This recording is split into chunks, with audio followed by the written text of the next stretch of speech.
We usually experience time as a ticking clock, moving us constantly forward.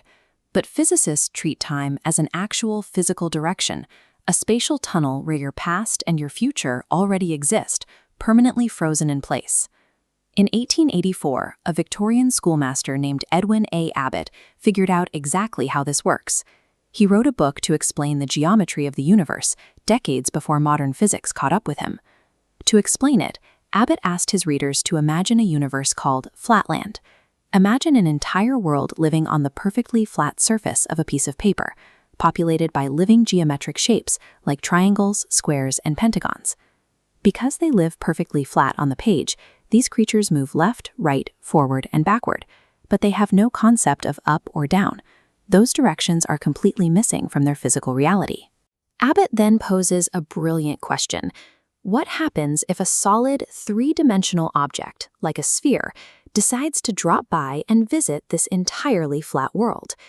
By watching how a higher dimension invades a lower one, we see the exact pattern our own universe follows. Let's look at this from our perspective outside the paper. We can easily hold a three-dimensional sphere directly above Flatland. The sphere hovers in a spatial direction, up, that the flat inhabitants cannot see or even imagine. Now we take that solid sphere and move it straight down, pushing it directly through the flat paper world and out the other side. From our viewpoint, a solid object simply moved along a steady spatial path. But the experience looks very different to a square living inside the paper.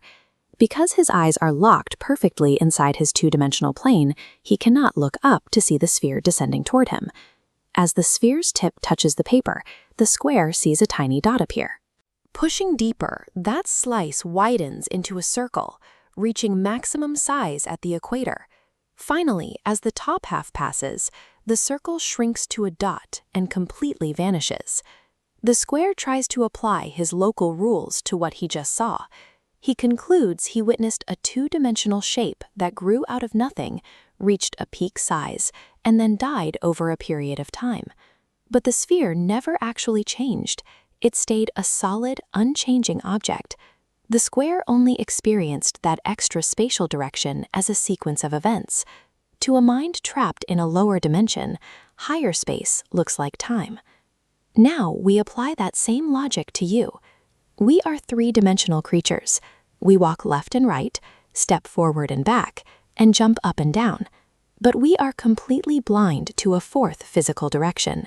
If a massive four-dimensional object were to pass through our three-dimensional universe, we wouldn't possess the biological hardware to see its true, complete shape. We would be exactly like the square.